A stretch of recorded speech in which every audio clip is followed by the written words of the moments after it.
प्रश्न संख्या 23। अच्छा, बाकी क्वेश्चन को स्किप किए या सिलेबस का नहीं है? ठीक है, यहाँ पर कुछ क्षेत्रफल का क्वेश्चन है, ये आपका हाइट एंड डिस्टेंस या रचना का क्वेश्चन है। पिछले साल सिलेबस में था, आया है, इस साल सिलेबस में नहीं है, नहीं आएगा। ठीक है, तो ये क्वेश्चन है आपके सिलेबस का, क्वेश्चन नंबर 23। और ये क्वेश्चन देखो आपके एनसीईआरटी बुक का ही है, और देखो डायरेक्ट आपके बुक क्वेश्चन आ गया एग्जाम में, तो बहुत अच्छे से कर लेना। इस टाइप का एक ही क्वेश्चन है आपके बुक में, आएगा तो यही वाला आएगा। ठीक है, या तो डायरेक्ट आपको बोलेगा मीन निकालिए, देखो माध्य का ही क्वेश्चन आएगा, मीन का ही क्वेश्चन आएगा, या तो डायरेक्ट मेथड से मीन निकालने का क्वेश्चन आएगा, या तो मिसिंग फ्रीक्वेंसी का क्वेश्चन आता है, बारंबारता, लुप्त बारंबारता का क्वेश्चन आता है, तो यहाँ पर बारंबारता निकालना है। समझा रहा हूँ क्वेश्चन, ये क्वेश्चन जितना इंपॉर्टेंट है कर लीजिएगा, आपके एग्जाम में आने के बहुत हाई चांसेस है। ठीक है, तो निम्नलिखित बंटन में एक मोहल्ले के बच्चों के दैनिक जेब खर्च दर्शाता है, ये कहानी है, कहानी मत पढ़िएगा। ठीक है, टाइम बचाना है आपको, बस इस तरीके से लिख दिया, कुछ भी बदल कर लिख देगा। माध्य जेब खर्च 18 है, मतलब ये है कि सर इसका मीन कितना है? मीन आपका 18 है, माध्य 18 है इस डेटा का। हमारे लिए एक डेटा है, आंकड़ा है। ठीक है, कोई जेब खर्च वगैरह से मतलब नहीं है। दैनिक जेब भत्ता का है, हमारे लिए क्या मतलब है सर? यहाँ पर क्लास इंटरवल दे रखा है। ठीक है, वर्ग अंतराल दे रखा है, हमें वो वर्ग अंतराल दिखता है, जेब खर्च को हम ध्यान नहीं देते। यहाँ पे बच्चों की संख्या लिखी है, और बच्चों की संख्या को हम क्या समझेंगे कि सर बारंबारता दिया गया है, तो यहाँ पर दो चीज दिया रखा है, वर्ग अंतराल और बारंबारता, जिसको हम class interval and frequency F कहते हैं। ठीक है, तो इसके लिए आप एक टेबल कंस्ट्रक्ट कीजिएगा। देखो टेबल कैसे कैसे बनाएंगे हम लोग, चाहे आप हिंदी मीडियम में हो चाहे इंग्लिश मीडियम में हो, कोई फर्क नहीं पड़ता। आप चाहे CI लिख दोगे तो समझ जाएंगे आपके कॉपी चेक करने वाले क्लास इंटरवल लिख रहे हो, या आपको अगर हिंदी में ही लिखना है तो आप लिख दीजिएगा वर्ग अंतराल। ठीक है, क्या लिखेंगे? वर्ग अंतराल। तो वर्ग अंतराल कितना कितना का दे रखा है? कितना है आपका? 1 2 3 4 5 6 7, 7 डेटा है ना। तो आप ऐसे कुछ टेबल बनाइएगा, थोड़ा बढ़िया से टेबल बनाना, आपका कॉपी थोड़ा सुंदर दिखना चाहिए। 7 लाइन खींचना है हमें, मतलब 7 रो बनना चाहिए। 2 रो बन गया, तीसरा रो बन गया, चौथा बन गया हमारे पास 5 6 7। ठीक है, तो ये 7 रो हमारे पास बनकर तैयार होगा। एग्जाम में आप स्केल रखना। ठीक है, स्केल पेंसिल वगैरह सारा चीज लेकर जाना। तो ये वर्ग अंतराल का हमारा आ गया। वर्ग अंतराल क्या क्या दे रखा है लिखिए यहाँ पर, 11 से लेकर 13 तक, उसके बाद 13 से लेकर 15 तक, मतलब दो दो का गैप है। 15 से लेकर आप 17 तक जाएगा, 17 से आपका जाएगा 19 तक, 19 से जाएगा आपका 21 तक, 21 से गया आपका 23 तक, बस लास्ट देखना कहाँ तक जाना है, 23 से लेकर 25 तक। ठीक है, अब यहाँ पर आप बोलोगे सर क्या लिखना है हमें? देखो आप फ्रीक्वेंसी लिख सकते हो, या फिर बारंबार, चलो मैं बारंबारता ही लिखता हूँ। ठीक है, यहाँ पर आप एफ लिख दीजिए, FI लिख देते हो इसको। ठीक है, बारंबारता FI कहते हैं उसको, चाहे XI भी लिख सकते थे, FI आपने बोला FI लिख देते हैं। फ्रीक्वेंसी क्या है? फ्रीक्वेंसी कितने बच्चों का, जैसे 11 से 13 के बीच जेब खर्च कितने बच्चों का है? 7 बच्चों का है, तो यहाँ लिख देंगे 7। ठीक है, 13 से 15 कितने बच्चों का है? 6 बच्चों का है, बारंबारता लिख दीजिए, 7 6, यहाँ पर 9 13 9 13, उसके बाद यहाँ पर F है जो हमें पता करना है, यहाँ पर 5 है, यहाँ पर 4 है। ठीक है, इसको बंद किया हमने, इस वाले को बंद कर दीजिए। अब एक जो हमारा डेटा आता है, यहाँ पर लिखना है वर्ग चिन्ह। ठीक है, और वर्ग चिन्ह को XI से रिप्रेजेंट करते हैं। ठीक है, XI। अब XI क्या होता है?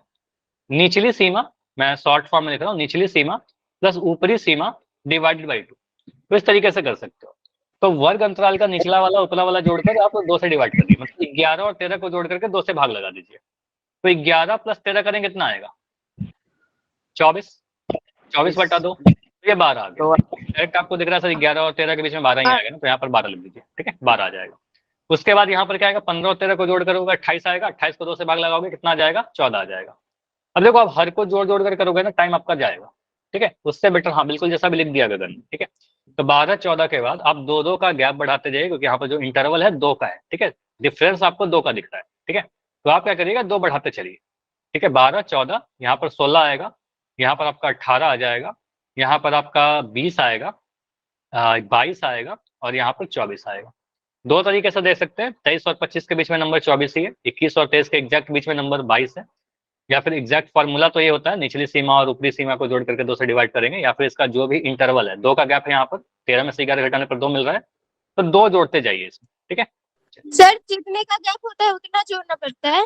जितना का गैप रहेगा उतना आप जोड़ते जाइएगा, ठीक है, आपका xi निकलते जाएगा, ठीक है, क्लियर। Okay sir. अब यहाँ पर क्या करते हैं, अगला जो कॉलम बनाना है वो fi और xi को मल्टीप्लाई करना है, इन दोनों को गुना करना है। तो यहाँ लिखेंगे सर fi इंटू xi, इन दोनों को गुना करते हैं, गुना करिए, तो 7 और 12 गुना करने पर क्या आएगा बताओ, 12 84 84, 14 छक्का 16 नमा 144, 18 गुना 13 144, कितना 234। 234। देखो कैसे करेंगे, देखो 18 का टेबल मुझे 10 ही तक याद है, 18 दहाँ 80, 180, उसके बाद तो नहीं याद है मुझे। तो आप 18 या 13 किसी का टेबल पढ़िए ना, 18 का टेबल आपको याद है ना, 18 3 54 का 4 लिखिए, कैरी 5, 18 एकम 18, 18 5 जोड़ दो 23 आ गया, ठीक है। अगर 13 का टेबल याद है, मतलब याद तो दोनों होने चाहिए, 13 8 104 का 4 लिखा, 10 कैरी, 13 एकम 13, 13 में 10 जोड़ दिया 23, ठीक है, 234 आ गया, ठीक है। तो आप जल्दी से ऐसे कर सकते हो, तो यहाँ पर आ गया आपका 234, 234, क्योंकि कैलकुलेशन इंपॉर्टेंट है, एक डेटा भी गलत होगा आपका आंसर नहीं आएगा। 20 को f से गुना करें कितना आएगा 20f, ठीक है। 22 को 5 से गुना करना तो बहुत आसान है, 110 आएगा। 24 को 4 से गुना करोगे 96 आएगा, ये आसान है, सीधे मैंने लिख दिया। बस इतना, जितना लिखा है ना अभी तक, बस इतना ही कॉलम, 4 कॉलम की आपकी नीड है, बाकी आप इसको कोई नीड है नहीं, ठीक है, 4 कॉलम का ही नीड होता है, ठीक है, डिपेंड करता है क्या हमसे पूछा गया है, ठीक है। चलिए ये हो गया FI अब इस टेबल से हम क्या करेंगे, देखो आप यहाँ पर समझो, ठीक है, याद तो होगा कि किस तरीके से करना है, लेकिन हमें पता कैसे चलेगा सर, यहाँ पर लिखा गया माध्य जेब खर्च 18, मतलब ये क्वेश्चन जो है माध्य वाला है, ठीक है, माध्य वाला है, मीडियन मीन वाला है, ठीक है। तो मीन का फॉर्मूला आप सोचिए, मीन होता क्या है, ठीक है, किसी भी डेटा का माध्य के लिए सिग्मा FI, माध्य को हम x बार से रिप्रेजेंट करते हैं और इसका फॉर्मूला होता है सिग्मा FI XI, ठीक है, डिवाइड बाय सिग्मा FI, यही फॉर्मूला है आपका जैसा भी लिखा। तो अब मुझे FI XI, सिग्मा का मतलब क्या होता है, सिग्मा का मतलब योग, सम, ठीक है, समेशन को रिप्रेजेंट करता है, जोड़ना। तो आप क्या करिएगा, FI वाले सिग्मा FI XI मतलब FI XI वाले कॉलम को जोड़िएगा, सिग्मा FI मतलब FI वाले कॉलम को जोड़िएगा। सिग्मा XI कहीं दिख रहा है क्या, सिग्मा XI नहीं दिखा, तो आप कहिए सर XY वाले कॉलम को मत जोड़िएगा, XI वाले को मत जोड़ना, ठीक है। तो आप क्या करिए FI वाले को जोड़िए, ठीक है। तो सिग्मा FI क्या लिखिएगा, सिग्मा FI, इन सभी को जोड़िए जल्दी जल्दी, कितना आ रहा है, 7 6 को जोड़ा, 7 6 कितना आ गया 13, 13 में 9 जोड़ा कितना आया, 13 में 9 जोड़ेंगे 22, ठीक है, 22 में 23 जोड़िए 35, 35 में 5 जोड़िए 40, 40 में 4 जोड़िए 44, 44 प्लस f एक अलग था, तो कैंसिल 44 प्लस f, ठीक है, ये आ गया sigma FI। Sigma FI XI वाले कॉलम को आप जोड़िए, ठीक है। तो FI XI वाला में थोड़ा बड़ा बड़ा नंबर है, फिर भी जोड़ते हैं, देखिए क्या आएगा। आप नॉर्मल जोड़िए, 4 4, मैंने यूनिट प्लस को जोड़ रहा हूँ, ऐसे जोड़ रहा हूँ, 4 4 4 8, 4 12, 4 16, 16 में 6 जोड़ा, 16 6 22, तो 22 का मैं 2 लिख दे रहा हूँ यहाँ पर, 2 हासिल रहा, ठीक है। अब क्या करते हैं, 2 हासिल याद रखिएगा, 8 में 2 जोड़ दिया 10, 10 में 8 जोड़ा 18, 18 4 22, 22 3 25, 25 1 26, 26 में 9 जोड़ेंगे कितना आया 35, 35 का 5 लिख दिया यहाँ पर, 35 का यहाँ पर 5 लिख दिया। अब हासिल हमारे पास 3 है, 3 में बस यहाँ पर एक देखिए 4 है, 5 6 है, देखो कितना में आपको 5 3 एक हासिल था, 3 1 4 5 6 और 1 7, ठीक है, तो 7 आ गया। अब गगन माइक बंद कर लो, तो यहाँ पर आ गया 752, और एक ये वाला कहीं नहीं जोड़ा मैंने 20f, क्योंकि ये अलग है, वेरिएबल वाला है, तो 20f भी जोड़ दो यहाँ पर प्लस 20f, ठीक है। तो सिग्मा FI XI आ गया 20f, 752 प्लस 20f, ठीक है। अब यहाँ से आप बोलिएगा सर अकॉर्डिंग टू क्वेश्चन हमें दिया क्या गया है, सर 852 आएगा, शर्मा दे दिया हुआ है 852 नहीं आएगा, नहीं इसको आप फिर से जोड़ो, बोलो, हासिल 3 आया था ना, 52 आता सर, हासिल 3 आया था, 3 में 1 Yes, जोड़ा sir. 4 हुआ, 4 में 2 जोड़ा 6 हुआ, 6 में 1 जोड़ा 7 हुआ। ठीक है, इसमें कहाँ डाउट हो रहा है? खैर ये डाउट, इसको तो आप जोड़ सकते हो, जोड़िएगा आप इसको 752 आ जाएगा। ठीक है, 752 + 20 सही है यहाँ तक। उसके बाद यहाँ पर क्या बोलोगे सर, मीन कितना दे रखा है? तो मीन का वैल्यू आपको 18 दिया गया है क्वेश्चन में, पढ़िएगा जेब खर्च, माध्य जेब खर्च 18 लिख देता है। तो यहाँ बोलेगा सर मीन का वैल्यू हमें पता है सर 18 बराबर सिग्मा FI/XI। सिग्मा FI/XI का वैल्यू कितना है आपका? 752 + 20f। ठीक है, तो इसको लिख दीजिए यहाँ पर 752 + 20f, 752 + 20f divide by sigma FI। तो सिग्मा FI का वैल्यू कितना है यहाँ पर? सिग्मा FI आपका 44 + f, तो यहाँ लिख देते हैं 44 + f। बस इसको क्रॉस मल्टीप्लाई करो, एक इक्वेशन बनेगा, इक्वेशन सॉल्व करोगे आंसर आ जाएगा। ठीक है, क्रॉस मल्टीप्लाई करेंगे, 18 जो है साथ इसको गुना कर देगा इसको। ठीक है, गुना करिए, तो 18 × 44 + f बराबर 752 + 20f। तो यहाँ कितना आ रहा है? 18 × 44, 18 का टेबल याद होना चाहिए। 18 चौके कितना होता है? 18 चौके 72 का 2, कैरी 7, 7 18 चौके 72, फिर कैरी 7 का 72 में 7 जोड़ा 79। ठीक है, मेंटल कैलकुलेशन है, अदरवाइज इसमें कोई डाउट होता है तो आप 44 लिखेगा, 18 लिखेगा, जो हमारा मेथड है, गुना करिएगा, गलती मत करिएगा बस। ठीक है, 44 को 18 से गुना कर लोगे, इतना मैं विश्वास करता हूँ आप पे। कितना गुना कर लोगे? 792 + 18f बराबर 752 + 20f। यहां से आप क्या करिए, f वाले को एक तरफ रखिए, तो 18f इधर है, 20f को बुला लेते हैं। ठीक है, तो 18f 20f आ जाएगा, तो माइनस का 20f हो जाएगा क्योंकि प्लस है उधर।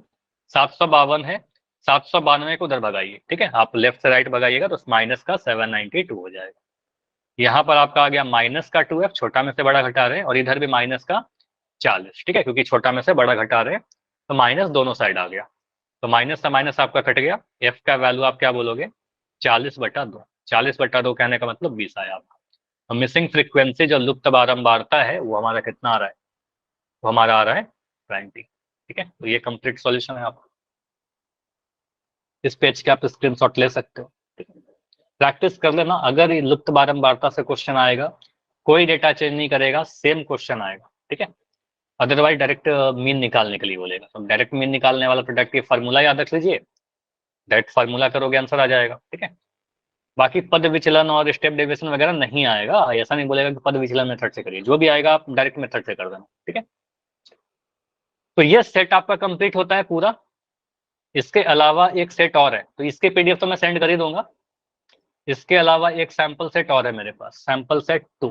ठीक है, तो सैंपल सेट 2 डिस्कशन कर लेते हैं, जितना भी टाइम है, जितना हो पाता है, उसके बाद आप लोग खुद से कर लेना इसको। ठीक है, सर एक बार इसकी स्क्रीनशॉट ले ले, 1 मिनट रुको। किसकी? उस क्वेश्चन की?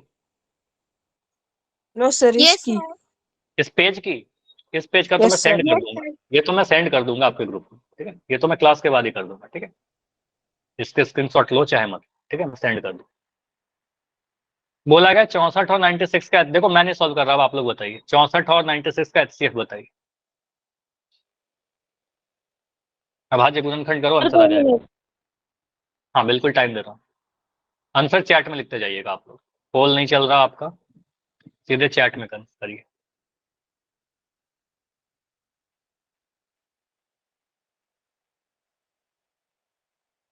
सिक्सटी 96 का HCF वाला पिछले सेट में भी था, एक क्वेश्चन आएगा आपका HCF। तो 64 क्या है आपका? गुणनखंड करिए, 2 से काटिए आप उसको, थोड़ा फास्ट करना है। 12 आंसर आ रहा है?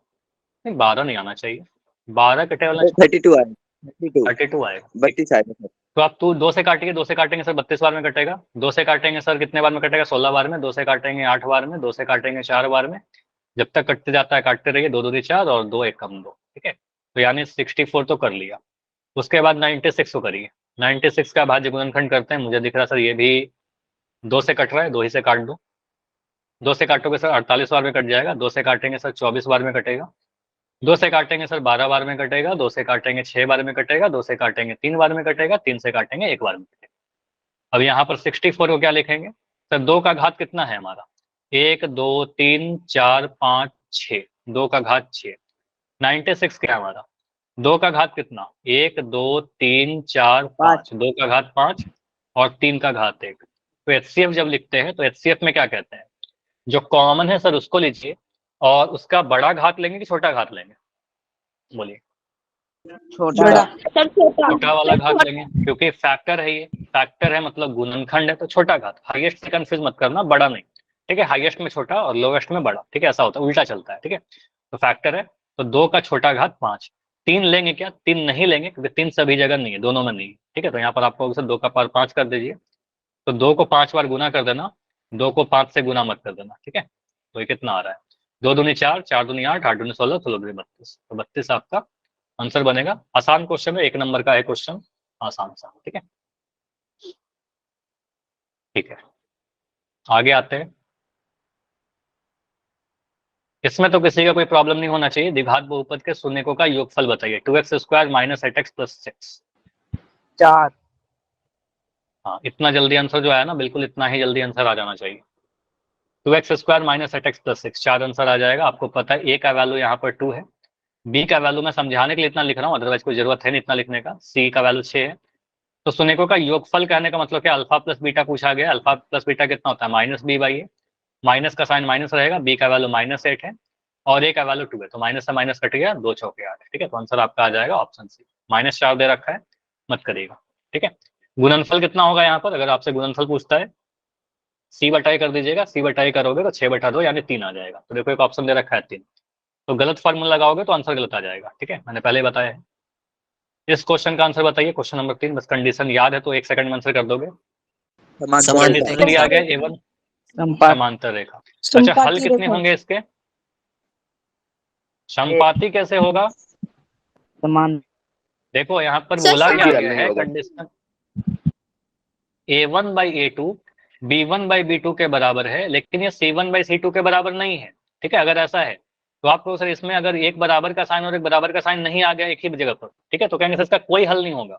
कोई हल नहीं मतलब कोई पॉइंट कॉमन नहीं मिलेगा।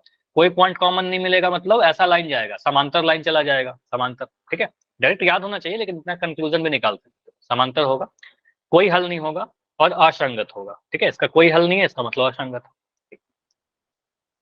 तीसवां पर ये तो क्वेश्चन कर रखा है कई बार, ये स्किप करें, 77 -77 आएगा ट्राई कर सर। लेना, ठीक है। हाँ, माइनस का 77 आएगा, ये कई बार कर चुका है, इसको ट्राई कर लेना। ये बुक में भी है सर क्वेश्चन ये। बैच 36 में तो किया है, हाँ बुक में भी है, क्लास में करवा रखा है, पिछले वाले सेट में भी था शायद। चलो ये क्वेश्चन बताओ, B36 वाले बच्चे मुझे बताओ, इंपॉर्टेंट है इसलिए पूछ लेता हूँ, ये क्वेश्चन करवाया है क्या क्लास में आपके। Yes yes sir sir. Batch 36 में तो करवाया, बैच 40 में देखो यहाँ पर थोड़ा सा ये क्वेश्चन लगा, मैं डिस्कस कर लेता हूँ, इंपॉर्टेंट है क्योंकि हो सकता है आ जाए तो फिर मिस नहीं करना चाहिए, और ये आपके पेपर का ही क्वेश्चन है, ठीक है। बैच 40 वाले ध्यान दीजिएगा, बैच 36 वाले बच्चे तो कह रहे हैं करवा रखा है, 2 सेंटीमीटर आंसर आएगा, ठीक है। यहाँ पर देखिए आपको सर ए बी और क्यू आर क्या समांतर है, ए बी और क्यू आर दोनों क्या समांतर लाइन। तो यहाँ पर आप ये लगा सकते हो, बीपीटी लगा सकते हो, लेकिन बीपीटी से क्वेश्चन सॉल्व नहीं होगा। आपको सर एपी बटा ए क्यू बराबर पीबी बटा बी आर लिखेंगे, तो हमें तो पता ही नहीं एपी का वैल्यू, हमें पता ही नहीं है क्यू का वैल्यू, दिया क्या गया है, आपको दिया क्या गया है यहाँ पर लिख दीजिए। ए बी का वैल्यू दे रखा है 3 सेंटीमीटर, ठीक है। क्यू आर का वैल्यू 9 सेंटीमीटर, ये पूरा जो बी आर है ये 6 सेंटीमीटर, ठीक है। आपसे पूछा गया पीबी का, ठीक है, दूरी, तो इसको कैसे करें। यहाँ पर बोलेगा triangle A Q A P Q, देखो यहाँ पर 1 नंबर का क्वेश्चन है, बहुत ज्यादा लिखना नहीं है आपको। हाँ, समरूपता दिखा देंगे, ट्राइंगल पी ए बी, एक छोटा वाला ट्राइंगल लेके पी ए बी और समरूप होगा ट्राइंगल पी क्यू आर के। क्यों होगा इसको देखिए, एक एंगल तुमको आपको कॉमन दिख रहा है, एंगल पी दोनों में है सेम, पी ए बी में भी और पी क्यू आर में भी कोण पी कॉमन है, कोण ए यहाँ पर भी है और कोण क्यू, ये दोनों बराबर होगा, क्यों संगत कोण है, क्योंकि 2 पैरेलल लाइन है, इसको एक लाइन काट रहा है, तो ये दोनों संगत कोण कहलाएगा, बिल्कुल बराबर बराबर होगा, ठीक है। तो आपको सर इन दोनों त्रिभुज में 2 कोण बराबर है, तो एंगल एंगल क्रिटेरिया से, एंगल एंगल कसौटी से दोनों त्रिभुज समरूप होंगे। 1 नंबर का है तो बहुत ज्यादा लिख नहीं रहे, ठीक है। अब यहाँ पर समरूप होगा तो इसको लिखेगा पी ए बटा पी क्यू, देखो ऐसे लिखोगे ना, यहाँ से आपने लिया पी ए तो यहाँ से लिखोगे आप पी क्यू, ठीक है, पी ए लिया तो वहां से लिख दिया मैंने पी क्यू, यहाँ से आपने ए बी लिया तो यहाँ से आप ले लोगे क्यू आर, यहाँ से मैंने लिया ए बी तो वहां से ले लिया मैंने क्यू आर, पहले वाले से लिया मैंने ए पी बी तो यहाँ से ले लोगे पी आर, ठीक है, तो वहां से लिया मैंने पी बी, इधर से लिया मैंने पी आर, तो समरूपता का कंडीशन लगा दिया, भुजा समानुपाती होंगी। जहां पर आपको पी और पी क्यू के बारे में कोई इन्फॉर्मेशन नहीं है, हमें नहीं दे रखा उसका वैल्यू, उसको काट दिया। ए बी का वैल्यू कितना है, ए बी का वैल्यू 3 है, क्यू आर का वैल्यू आपका 9 है, पी बी का वैल्यू नहीं पता, क्यू आर पी आर का वैल्यू 6 दे रखा है, क्वेश्चन में पी आर आपका 6 दे रखा है। सॉल्व करिए, 3 एकम 3 3 दिए ना, ठीक है, तो 6/3 आ गया आपका पीबी, ठीक है। पीबी का लंबाई कितना आ गया, 2 सेंटीमीटर, ठीक है, तो यहाँ आ गया 2 सेंटीमीटर। तो ये क्लास में तो करवाया था बैच 36 में, ठीक है। तो ये आंसर हमारा, इसका बीपीटी का नहीं था क्वेश्चन, ये समरूपता का क्वेश्चन था, ठीक है।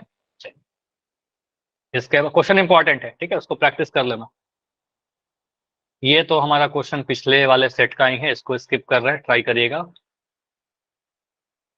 ये भी क्वेश्चन लास्ट क्लास के ही क्वेश्चन का है, सोनिको का योगफल कई बार करवा दिया। ये बताओ जल्दी से, ग्राफ ऐसा क्वेश्चन नहीं किया था, ग्राफ की सहायता सोनिको की संख्या बताइए, ऑप्शन ही लिखा हुआ है,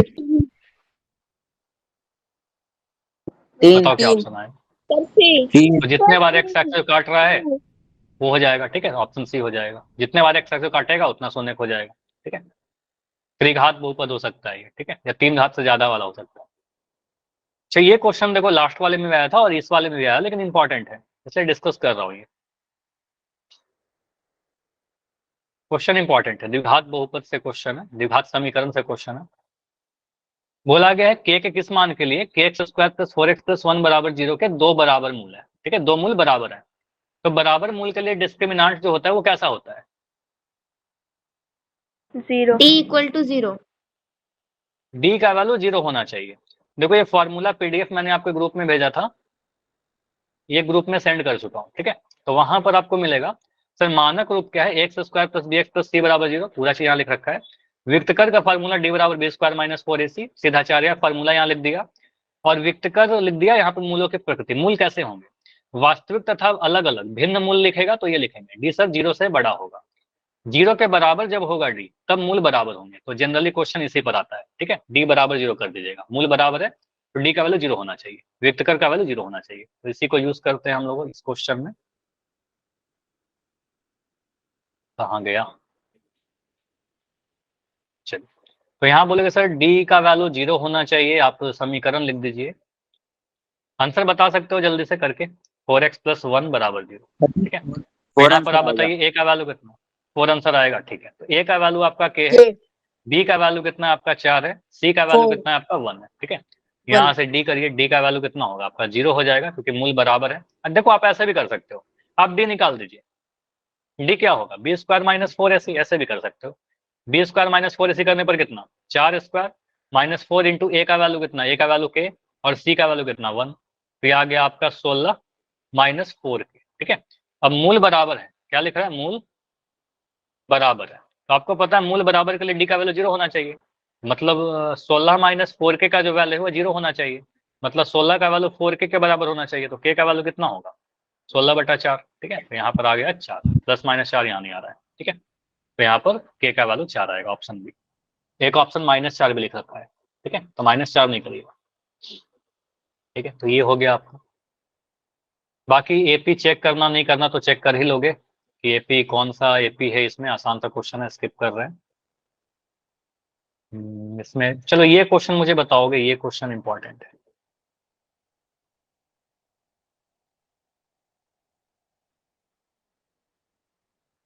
प्रथम 7 संख्याओं का माध्य क्या होगा,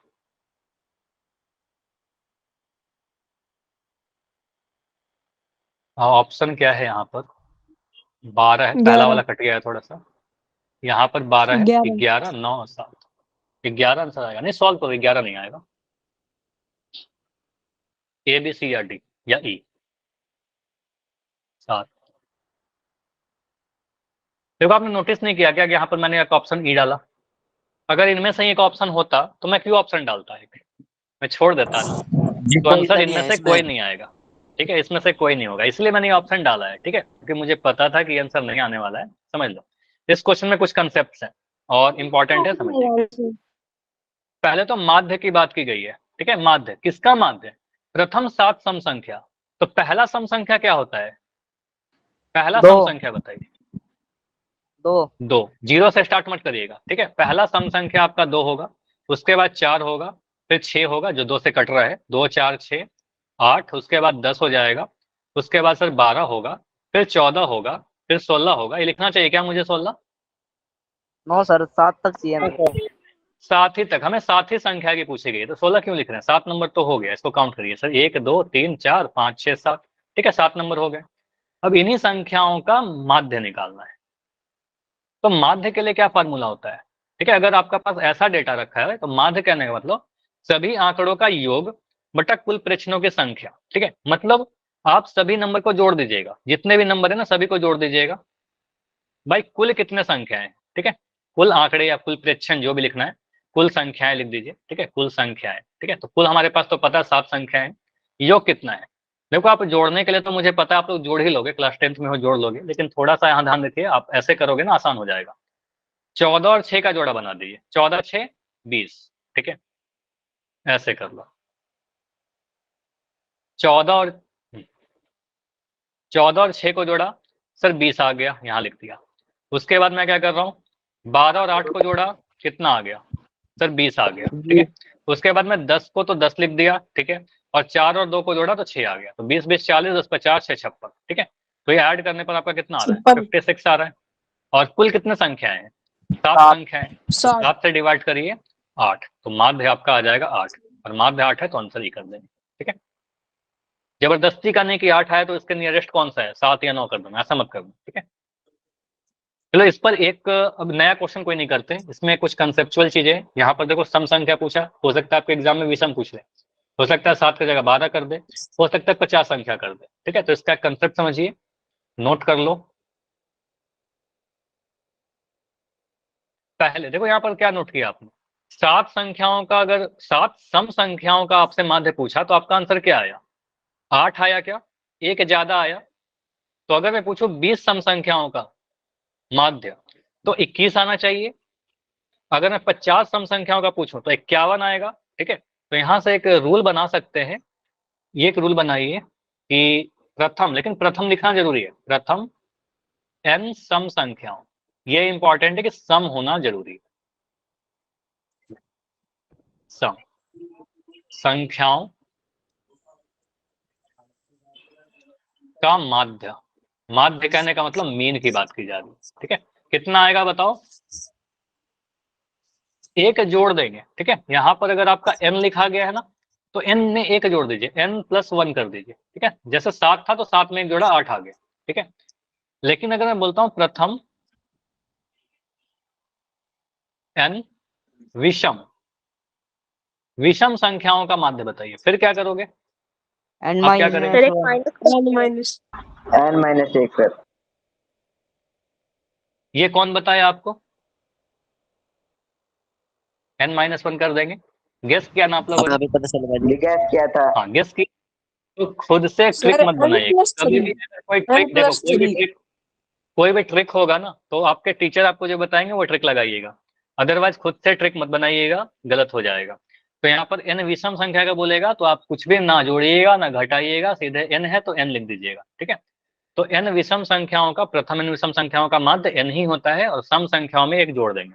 तो यहाँ से आपके लिए मैं 2 क्वेश्चन लिख रहा हूँ, मुझे बता दो जल्दी से। अगर मैं आपको लिखता हूं कि पहले 50 सम संख्याओं का, 51।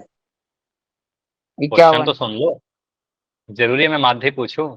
चलो माध्य पूछ रहा हूँ, कितना होगा माध्य? एक जोड़ देंगे, ठीक है। अगर मैं लिख रहा हूं कि पहले 60 विषम संख्याओं, 60। तो 60 ही आंसर रहेगा, ठीक है। संख्याओं का माध्य, तो इसमें कोई चेंज नहीं होगा, विषम के केस में कोई चेंज मत करना, यहाँ पर 60 ही आंसर रहेगा, ठीक है। तो ये दो, अगर आपको ये याद रहता है ये 2 चीज, तो अगर कोई क्वेश्चन आता है तो आपको टाइम बहुत बचा के देगा, ठीक है। इसके लिए समझ लेते हैं, एक वेरीफाई कर लेते हैं, जैसे कि पहला 3 विषम संख्या बताइए। 3 विषम संख्या कौन बताएगा? 5 7 3 5 7 3 5, इसका आप मीन निकालिए, मीन निकालिए, देखो क्या बोलोगे सर? 1 + 3 + 5 डिवाइड बाई 3, तो क्या आ रहा है? 5 3 8 9/3 आ रहा है, देखिए 3 आ गया। तो 3 संख्या ले रहे थे तो 3 ही आ रहा है ना, ठीक है। 3 संख्या ले रहे तो 3 ही आ रहा है, तो इसमें कोई भी चेंज नहीं होता, ठीक है। चलिए, तो आज इतना ही रखते हैं। इसके बाद जो रह गया क्वेश्चन उसकी मैं पीडीएफ सेंड कर दूंगा, आप लोग उसको करिएगा। एंड आप सभी लोग बढ़िया से एग्जाम दीजिए, क्योंकि कल आपका क्लास है नहीं, ठीक है। तो अब ये एग्जाम के पहले लास्ट क्लास है, तो ऑल द बेस्ट, बढ़िया से एग्जाम देना, बढ़िया करना।